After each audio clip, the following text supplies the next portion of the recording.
La frecuencia con que tenemos a Rafael Santos aquí no es coincidencial ni es una novedad. Las últimas dos elecciones nosotros hemos tenido a Rafael Santos regularmente en los 2 o 3 meses de la campaña. En aquel momento no era funcionario y ahora sí lo es, pero no le quita su condición de tener el derecho de opinión. Nosotros tenemos las limitantes de que ya no hablamos con un dirigente político de oposición, sino que hablamos con un funcionario de gobierno. Y uno de los temas que le vamos a tratar tiene el problema de que tiene limitantes y nosotros tenemos limitantes. ¿Por qué? Porque le vamos a tratar un tema de educación y le vamos a pedir que opine. Sin embargo, él ha estado en los últimos 2 años, desde el problema de Furcal, como dicen, sonando como un posible ministro. Nosotros queremos que tanto el público como Rafael se olvide de esa posibilidad. Y si viene, que venga, pero que por favor me fije una posición para nosotros poder conocer algo de mano de la experiencia, porque Rafael Santos fue dirigente de la Asociación Dominicana de Profesores, y esa es la primera pregunta. Rafael, si tú revisas la rectoría de la universidad, la Asociación de Abogados, el Colegio Médico y la ADP, vas a encontrar en que en la rectoría no hay problema, porque hay un rector de ustedes. En la Asociación de Abogados se armó la de no temené y no han podido definir. Los médicos parece que le dieron, el doctor William parece que le dio una pastillita a Ubaldo Suero, pero yo quiero que tú me digas, esa posición en medio de unas elecciones de demandas que pueden ser súper justas, pero que es producto de que en un momento esa directiva estuvo en manos de la oposición a este gobierno. Mira, Julio, realmente, doctor, buenos días, Carlos. Dime. Para mí es muy difícil referirme a este tema. Lo sé, por eso lo... Pero yo quiero decir que... Pero tradicionalmente se usa, que No. por eso a los gobiernos les gusta tener las asociaciones a su Sí, favor. pero yo quiero decir que la organización más perfecta que se organizó en el movimiento sindical en los años 70 fue la ADP. Fíjate tú que a diferencia de los otros sindicatos, porque la AMD no es un sindicato, es un gremio, y tampoco el Colegio de Abogados, pero a diferencia de los demás sindicatos, que todos se dividieron en la misma cantidad de partidos políticos que hay en la República Dominicana, en la ADP no sucedió eso. Y no fue que no lo intentaron los partidos políticos. En el 1972, los maestros convocaron y desarrollaron una huelga de más de un mes. Y esa huelga era por un instrumento de calificación de la calidad que se llamó por el escalafón magisterial. En esa huelga, el líder del PRD se llamaba Juan Bosch y llamó a sus profesores a abandonar la ADP porque se había convertido en un metorrillo político del MPD y la línea roja. Esas fueron sus declaraciones. Y como consecuencia de esa posición de Bosch, Ibelice Prat se retiró de la ADP, que era fue la primera presidenta. Estamos hablando del PRD, no estoy hablando del PLD, Sí, sí. del PRD. porque aquellos que no conocen su historia están condenados a repetirla. Y el PRD intentó dividir la ADP, pero no lo logró. Y desde ese entonces, la ADP estuvo dirigida por corrientes de izquierda. Bien. En el 77... Nosotros decíamos en un momento, y tú Sí. recuerdas, Sí. que el MEN fue que dirigía la política de la UAS en, Sí, en unas elecciones. fue rector, Fue un rector en el gabinete de sombra Sí, de la UAS. el MEN. Sí. Sí, es así. Mira, entonces, en el 77, 1977, del 16 al 20 de agosto del 77, se celebró el primer congreso de la ADP. Ese congreso aprobó la fórmula de la unidad perfecta en la ADP. La unidad en la diversidad política e ideológica. Proporcionalidad electiva, donde nadie gana todo ni nadie pierde todo. Yo formé parte de ese congreso y de esa visión. No sé si tú recuerdas lo que se llamó la teoría de los tres mundos, que fue enarbolada por Mao Zedong. Y nosotros pusimos eso en la línea general y programática de la ADP, porque en una parte éramos pro-chinos y otros, éramos dos corrientes que nos disputábamos el liderazgo de la ADP.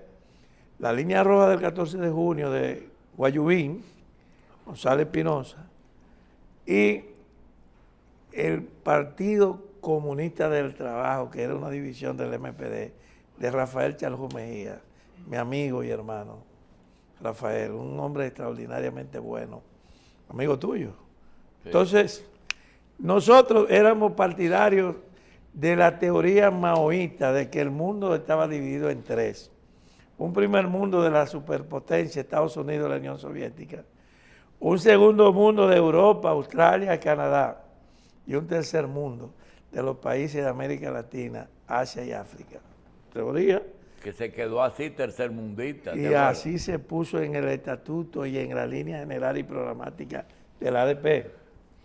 Pero también consignamos la unidad en la diversidad política e ideológica y la proporcionalidad. Con esos instrumentos se produjeron los hechos que hoy desencadenan. Sí, pero Rafael, ahora bien, Rafael, mira, sí. Ya me dijiste que el tema de para ti es cuesta arriba tratarlo, pero sabes muy bien que si es cierto que en el caso del ADP tú fuiste protagonista, inclusive aquí hubo ministros que dijeron, en mi administración hubo paz escolar, porque, óyeme, la MD y la ADP le me daban fuerte a Balaguer y a los otros. Sí. Pero hay lo siguiente. Durante... Sí, pero no seamos injustos con Balaguer ni conmigo. Nosotros también convivimos y concertamos un periodo largo. Sí, está bien. Mira, esta decisión que tomó Moreno ahora, ya te lo traté en el otro, y que tú tomaste hace años con Guayubín, con Hugo Tolentino, con Fafa Tavera, de decir, bueno, nosotros no podemos seguir teorizando toda la vida, tenemos que buscar la forma de lo que sabemos ponerlo en práctica. Y de las cosas buenas del socialismo, tratar de meter. Y yo creo que ese grupo completo está capacitado hasta para ser presidente, pero cuando José Antonio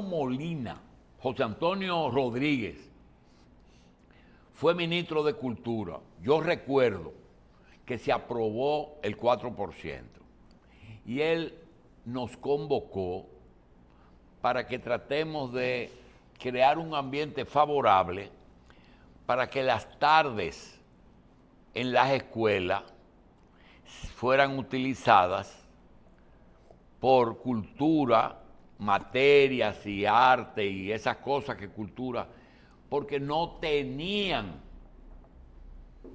un 8-4 Y yo te pregunto, ¿existe algún documento que tú puedas decir, cuando se habló del 4%, se habló de en qué se iba a usar? ¿O todavía estamos improvisando? Porque ayer oí yo a un comentarista que dice que los maestros quieren el 4% para subirse los sueldos nada más. Y esto tampoco es así. Bueno, mira, en primer lugar... ¿Existe un documento? Existe un documento. Existe un documento. Y por eso es que es muy difícil ser entrevistado por ti. Porque pero es que no lo veas como una entrevista, Rafael. Tú me pones 5 temas. Hoy toda tu experiencia tú te la vas a llevar. Tú me pones 5 temas en una sola pregunta. No. Primero, Guillermo Moreno fue una decisión sabia de Luis Abinader. Guillermo Moreno representa una corriente de izquierda. Además, yo voy a hacer un paréntesis. Además de que tienes una forma de ejercer poder muy sui generis, yo voy a hacer una infidencia. Hace unos días, alguien le mandó un mandado a Rafael Santos. Dile a Rafael Santos que no hable tanta mentira con las extensiones de Infotep en los pueblos. Y dijo, está bien. Yo se lo dije, mire, profesor. Dice, está bien. ¿Tú sabes lo que hizo? Que inauguró todos los centros y le puso hasta los nombres de los antiguos directores y del que hizo el pronunciamiento. Pero sin ningún problema, ningún comentario, no respondió. En una página, todas las extensiones en los pueblos. Naturalmente, tienen problemas por una razón. Lo tiene la UAS, lo tienen las extensiones, porque el profesorado en las extensiones es difícil. Hasta San Pedro de Macorís, José Jacín tenía problemas cuando creó la UCE para poder llevar el profesorado que él quería llevar de la capital. Entonces lo que hizo fue que le ponía 2 horas semanales un día, en vez de 2 días de una. Pero tu pregunta si había un programa, sí. El programa se hizo después de la crisis de educación de los años 80. Ese programa se hizo en 1990, Congreso Nacional de la Educación Dominicana. Y de ahí surgió la ley. Y es en la ley que se pone... ¿Un congreso? Sí, el Congreso de la Educación Dominicana del Plan Decenal. Y ahí surgió la ley. Y de esa ley surgió el 4%. Ahí fue que trabajó Guadamuz, ¿te acuerdas? Claro. Y te voy a decir algo hoy, que es tal vez uno de los puntos que tiene que ver con mi fortaleza en Infotep. ¿Tú sabes cómo se llama el asesor principal de Infotep, de Rafael Santos? El doctor Lorenzo Guadamuz. Aquel que el país no supo apreciar, porque él vino prestado por el ministro de Educación de Costa Rica a José Nicolás Almanzar García. Y cuando yo lo vi, en el 90, que yo venía de las luchas del ADP, concertamos y concluimos que la mejor reforma para los pobres era la reforma de la educación. Entonces, te contesto, creo que la ADP en materia de lucha reivindicativa tiene que revisarse, porque el centro de la educación tiene que ser los estudiantes. Todos debemos trabajar para que los estudiantes sean de excelencia y de calidad, que el resultado de ese proceso de formación desemboque, concluya en un muchacho que domine la ciencia y la conciencia. Y por tanto, ya eso lo dijimos nosotros en el 90, pero lo dijimos en el 77. El proceso de enseñanza-aprendizaje tiene que desarrollarse para bien del estudiantado. Pero ya lo dijimos en la ley. La mayor parte del presupuesto tiene que dedicarse al bienestar estudiantil, INAVIE, ropero escolar, libro de texto de calidad. Y justamente eso. Sí. Rafael, ¿tú consideras que en salud, Willamo, se podría lograr algo que ustedes, el gobierno, este y el anterior, lograron? Que el nivel de educación pública es superior en magisterio, en todo, en currículo, en todo, a la educación privada. Es decir, ustedes han superado la educación privada. Pero por mucho. Y yo creo que la salud debe hacer lo mismo. Por mucho. ¿Por qué?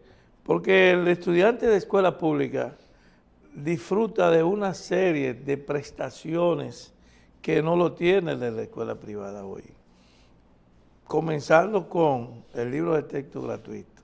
El uniforme. El uniforme. El transporte. El transporte. La alimentación. Y hoy yo quiero decir, ahorita Y a el las sueldo 10, del profesor. ahorita a las 10 se va a producir una reunión entre el ADP y el ministro de Educación. Y yo estoy invitado, y está invitado el defensor del pueblo y otro expresidente del ADP. Quiera Dios que la principal conclusión de ese acuerdo sea volver al acuerdo que firmaron con el presidente Abinader en el 2022 y a la docencia. Porque los estudiantes nuestros están... Pero ¿por qué no se pospuso esa discusión para el mes que viene? Porque ahí había un interés electoral que tiene que ver con el 19 de mayo. Era un mes lo que había que parar. Esto tienen... Bien, pero ese no es el tema porque yo quiero ser muy cuidadoso. Estoy así, como un sastre fino, construyendo una solución. O sea, síntesis. Las luchas gremiales aparatosas de los maestros, los abogados, los ingenieros y los profesores del ADP debieron haber quedado atrás a finales de la década de los 80. Bien. ¿Por qué? Porque los cambios tecnológicos que se produjeron en el mundo, que República Dominicana no aprovechó, Asia sí lo aprovechó, obligaban a cambiar los métodos de lucha. Yo lo cambié y reflexioné y entendí que en el país hay un único Estado, no son dos. Tú no tienes dos gobiernos, tienes uno. Y las luchas tienen que llegar a un acuerdo. Entonces, esa idea nuestra, que me acusaron de derechista, de vacilante, de traidor y todas esas cosas bonitas que le dicen al que se atreve a pensar. ¿Tú sabes quién fue? El izquierdista que más claro tuvo su pensamiento político. Maximiliano Gómez, el Moreno. Porque él dijo que había que renunciar al colonialismo ideológico y planteó una alianza con Peña Gómez y con Wessing. Si no se hubiera equivocado, y no creo que fuera él, sino los que estaban sueltos, de hacer un secuestro contra un alto militar norteamericano, hasta los norteamericanos favorecían salir de Balaguer en 1970. Entonces, hoy, que estamos en el 2024, tú no puedes venir con los mismos métodos de lucha. La lucha hoy debe ser más educación. Esa es la manera de que los pobres ganen la batalla del avance social. Una carrera bien formada, un empleo decente, y eso se adquiere con la educación. Bien. Señores, educación es salud, educación es medio ambiente, educación es tránsito, educación es todo. Pero nosotros vamos a hacer una pausa porque el profesor Santos tiene algunas limitaciones y vamos a hablar de política, de elecciones, de Infotep, de salud, que puede hablar de salud, él no va para el Ministerio de Salud. Entonces, y puede hablar de agua, de medio ambiente. Como estamos en público, ni yo voy para el Ministerio de Educación. Mi limitación es porque... Y yo no quise hablar de que alguien que él mencionó dijo en una entrevista que le hicimos, independencia se logra con violencia. Seguimos hablando con Rafael Santos y ya vamos a hablar sin educación. Rafael, en el día de ayer el presidente dijo que tan pronto termine el proceso electoral, dando por contado que todo va a seguir igual o mejor, que él va a reunirse con todo el que aspire a ser presidente en el 28 para ayudarlo. Yo creo... para apoyarlo. Sí, pero eso puede ser mal interpretado, pero yo creo... puede ser para aconsejarlo. Perdón, no, que los aspirantes no van a caer en ese gancho, porque lo primero que van a tener es que no van para cargo público. Exacto. Sí, porque si usted aspira no va a usar el Estado.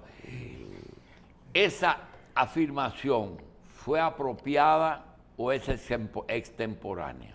No, en primer lugar, en el PRM, a diferencia del PLD y el Partido Reformista, hemos aprendido a no cortarle las alas a los que tienen talento y posibilidades. Y el presidente Abinader, que puede tú estar convencido, no tenga dudas, de que no va a aspirar en el 28, no va a modificar la Constitución para él ir otra vez. Yo no sé si después del 32, ya ese es otro tema. Si la modifican y quitan el nunca jamás, él quedaría habilitado, pero él no tiene ningún propósito de ir más allá del 28 y va a ayudar a que los compañeros que aspiran entre nosotros se entiendan, porque uno de los errores que cometió, por ejemplo, Guzmán, fue no ayudar a la transición en un partido como era el PRD, que no iba a permitir su reelección bajo ningún concepto.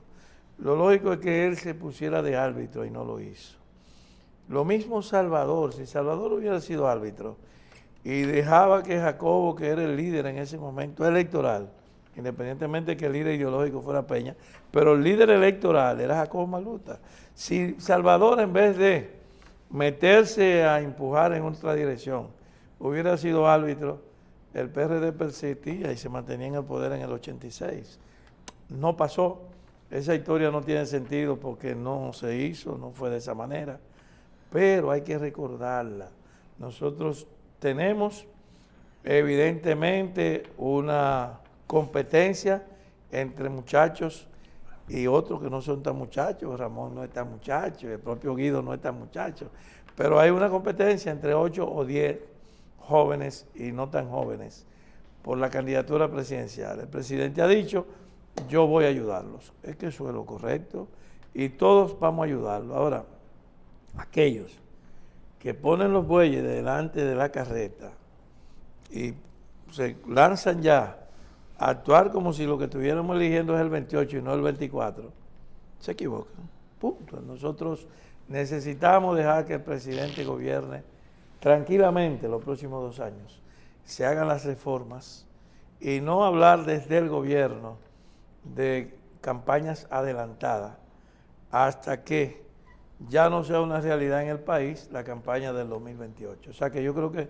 lo que el presidente ha dicho, me voy a comportar distinto a como han sido las actitudes de los líderes antes que yo, que no le daban chance a los otros, ni lo ayudaban.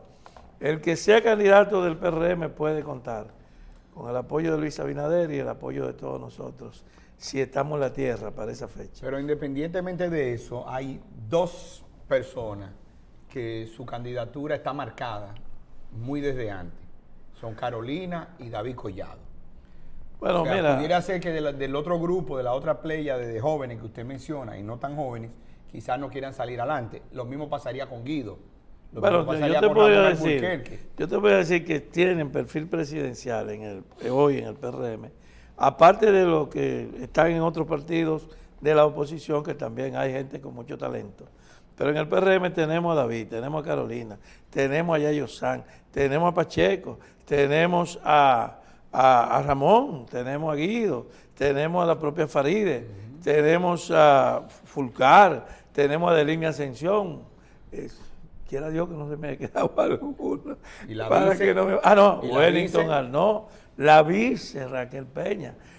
En fin, una cantidad suficiente de figuras notables. Pero todo el que ha tenido éxito en su función es un candidato en potencia.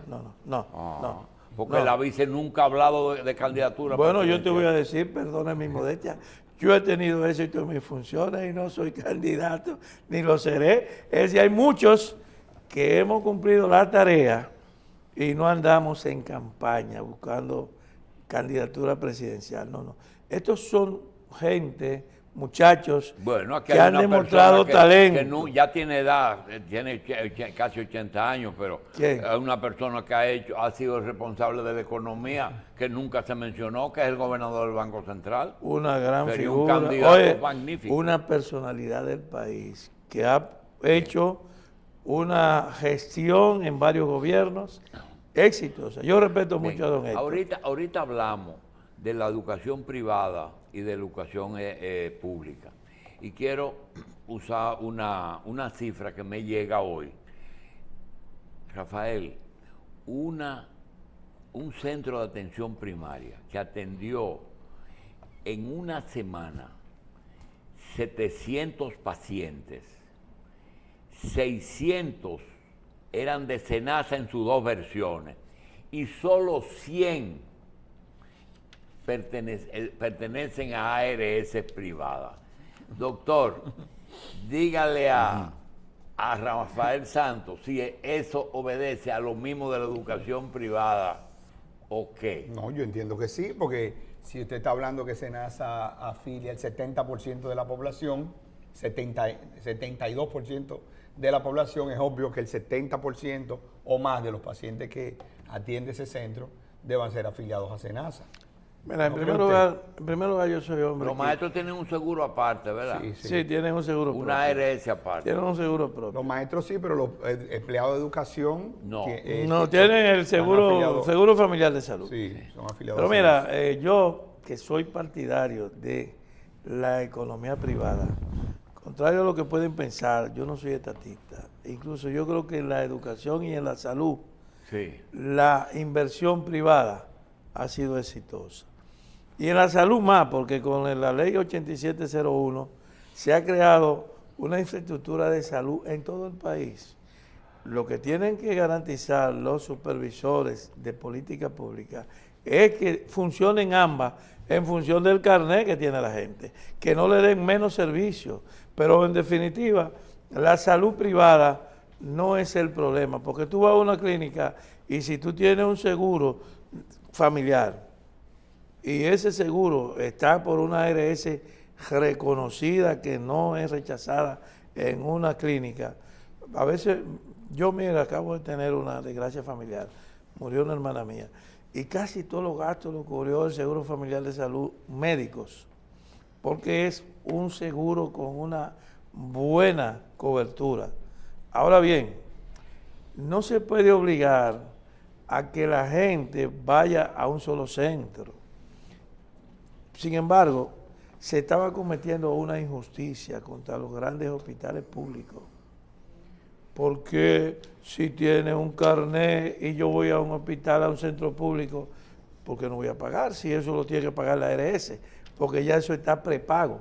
Entonces, en ese sentido, creo que lo que sí hay que garantizar es que funcionen los centros de atención primaria, porque los centros de atención primaria garantizan que no se utilice en forma indiscriminada el servicio especializado.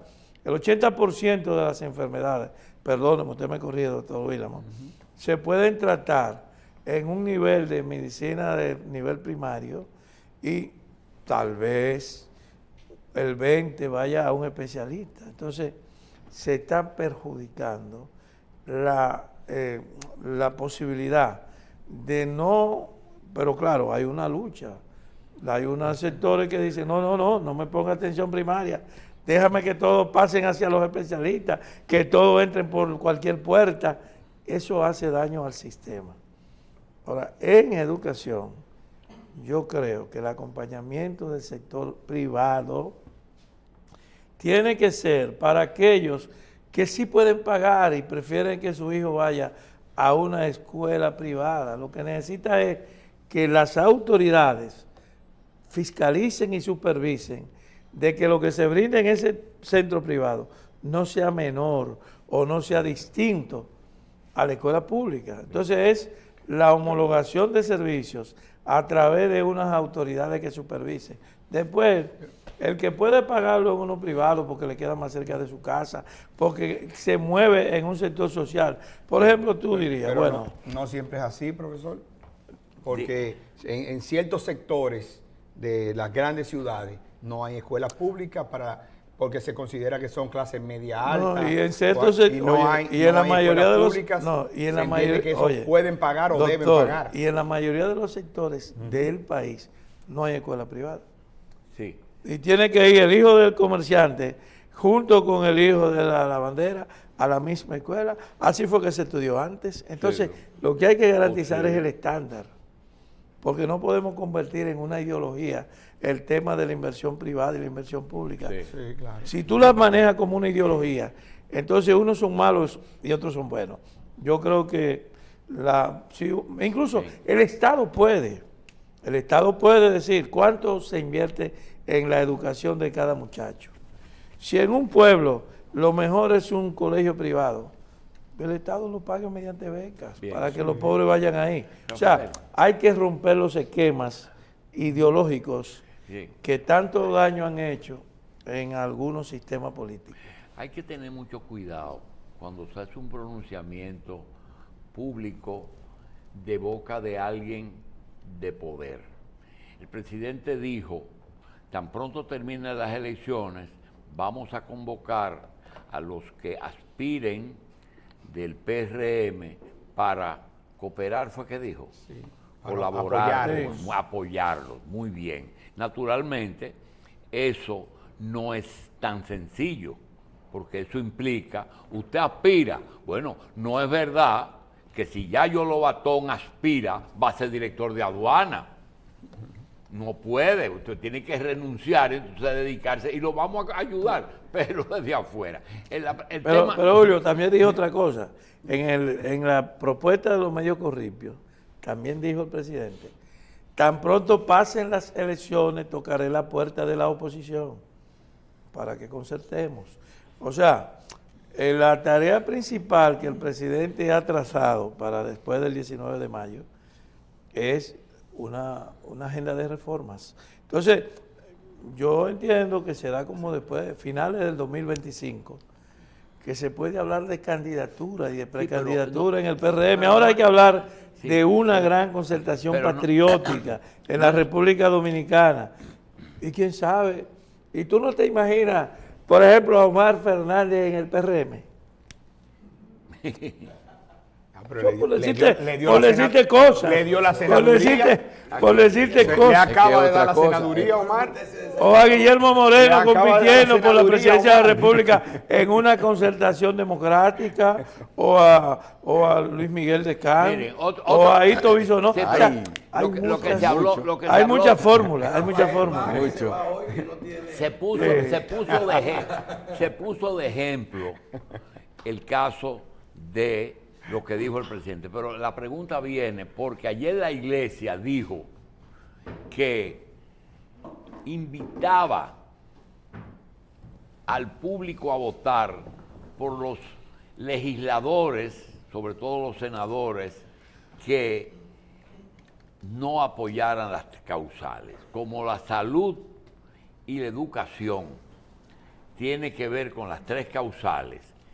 Yo pregunto, independientemente de las tres causales, no vamos a hablar de eso, ¿no corre un riesgo alto la iglesia de que ese llamado puede ser que no sea escuchado y que ganen los candidatos que están a favor de las tres causales, haciéndole caso omiso a su llamado, y entonces quedarían mal paradas? ¿Qué tú crees?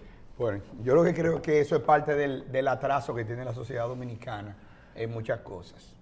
Cuando uno ve ciertos tipos de noticias, ciertos tipos de pactos para cumplir con una ley, pactos para, o leyes particulares para responderle a una enfermedad particular, usted está diciendo estamos atrasados. Cuando usted ve antes de Semana Santa un operativo para cuidar las carreteras, cuando usted ve un operativo para cuando un hospital tiene que publicar, estamos listos para un fin de semana largo por si hay accidente, eso significa que no están listos, porque eso significaría que solamente hay un accidente grande en un fin de semana largo.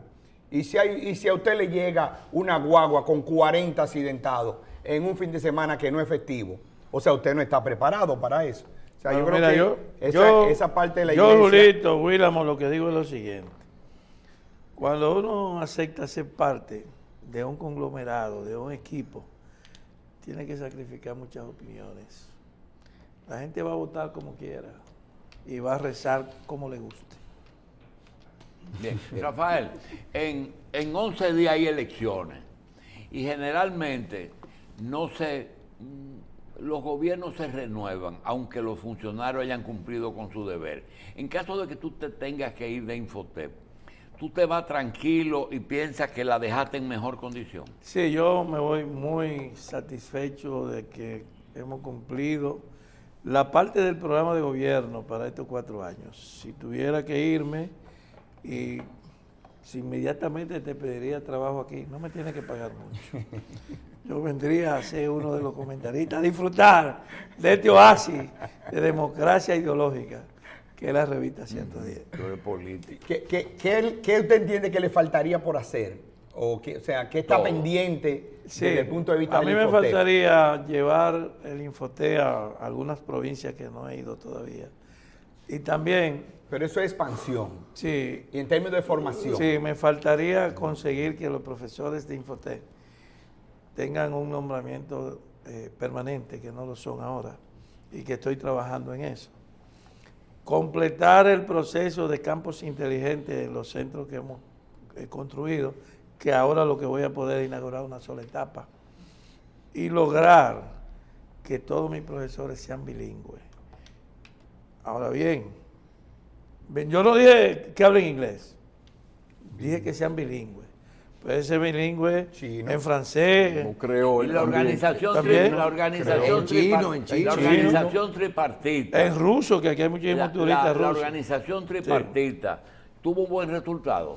Eso es lo mejor que hay. Yo se lo Ajá. recomiendo incluso al presidente que todo trate de que se pueda concertar en el marco de una alianza como es el tripartismo. Por ejemplo, en el caso nuestro, y yo estoy hablando con los empresarios, con los grandes empresarios, no solo con los que dirigen los gremios empresariales, sino con los que tú sabes que tienen el poder, que están detrás, Sí, pero hay para un tema que se llama la formación dual. La formación dual es la salvación contra el ninismo. ¿Qué es la formación dual? Que el muchacho sea aprendiz mientras aprende un oficio, esté en la empresa habilitándose mentalmente para hacer un Y no se trabajador. puede meter que salga un bachiller con lo de Infotep. Sí, hay una propuesta que estamos para firmar el ministro de Educación y yo, para el bachillerato con doble titulación. Técnico. Técnico, un bachiller, el bachiller como tal y el bachiller técnico Pero con un ustedes oficio. tienen un programa muy Sí. bonito que no ha sido resaltado. No es el que una empresa te diga, nosotros queremos que tú nos formes conductores de máquina pesada, costosísima. No, es cuando ustedes tienen un programa que es que técnicos que están trabajando en áreas específicas, por ejemplo, ese camarógrafo, Sí, eso es él va evaluación. allá Y se certifica. se certifica y se actualiza. Sí, Y ese se programa se actualiza. llama validación de competencia. Aquellos que Y hacen... hay mucho así, ¿eh? Hay muchos. No habían tanto, ahora sí. Ese es un programa que yo lo he generalizado. He emitido una resolución recientemente de las microcertificaciones y las microcompetencias. Ya, Entonces, ese programa es que mucha gente sabe hacer un oficio, pero no tiene ningún título que lo avale. Nosotros los evaluamos. Lo de salida parciales son aquellos que simplemente van, se evalúan, si pasan ante un jurado examinador, que son expertos, se le da su certificado. Esa es salida parcial. La salida plena es aquella que usted va, se evalúa y entonces estudia lo que le falta aprender. Y ese puede salir como técnico. Bien. Eso es un programa bonito, lo estamos haciendo en todas las empresas, lo estamos haciendo fuera del país, donde hay miles de dominicanos que emigraron. Camarógrafos, ya nosotros llevamos 86 camarógrafos certificados por competencia en Nueva York. Y lo estamos haciendo en el mundo, donde viven los dominicanos. Y aquí lo estamos haciendo en las empresas, en los talleres de mecánica, en los hospitales. Vamos a trabajar en la Ciudad de la Salud con el doctor José Joaquín Puello para formarle todo el personal técnico que va a trabajar en esa gran ciudad, que será la ciudad sanitaria. En fin, que el Infotep tiene una salida para todas las personas que saben hacer un oficio y también para los que quieren aprender un oficio. Bien. Profesor, la verdad que es un reto impresionante y uno que puede ver todo esto, porque no solo es al que no sabe, que quiere aprender, al que ya sabe algo, que tiene que adecuarse a lo nuevo, a las nuevas tendencias, a las áreas donde hay deficiencia de personal. Hemos visto en el área de máquinas pesadas, en el área técnica, pero también estas zonas, desarrollos en Manzanillo, desarrollos en Pedernal, entrenamiento de personal para la zona, áreas nuevas de empleo. Aquí se habla ahora de formación de personal para trabajar con los microchips, ¿cómo se llama? Los semiconductores. Y son grandes retos. Y yo creo que en esto, y nosotros que hemos conversado con usted en los últimos años, hemos visto que lo interesante de todo esto es ir delante. Ir delante, tú no haces nada con que llegue el contrato de los semiconductores o que llegue Pedernales, si tú no tienes la gente ya formada y preparada. Yo creo que el Infotep ha trabajado bastante bien en esto. En la parte política, profesor, usted ha estado trabajando con diferentes grupos y, como dijo el doctor, ya estamos a pocos días de las elecciones. ¿Qué mensaje usted le tiene a esos grupos? Sobre todo que escuché que su preocupación porque la gente esté organizada y que esté vaya a votar este día del 19 de mayo.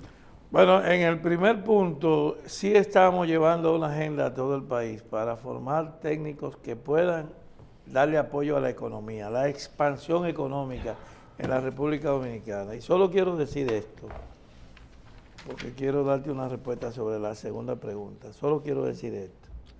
Jóvenes dominicanos, padres de familias, empresarios de todo el país, no importa cuántas tarjetas de crédito, de solidaridad te prometan, cuántas fundas de comida te vayan a mandar, eso no desarrolla ni da bienestar. Eso aplaca un poco la miseria. Pero lo que sí garantiza que la gente se mueva socialmente es aprender un oficio y conseguir un empleo de calidad. Y eso se logra con el Infotep, o con el ITELA, o con los centros privados que dan formación técnica. Y en cuanto a la política, efectivamente nosotros somos secretario de Educación y Doctrina del PRM. Ahorita le envié a Delina Ascensión, que es el secretario de organización del PRM, lo que hemos hecho en formación de personal para trabajar en las mesas. Y hemos sobrepasado en un 10% la meta. Y también estamos apoyando otras funciones electorales que se van a dar el día 19.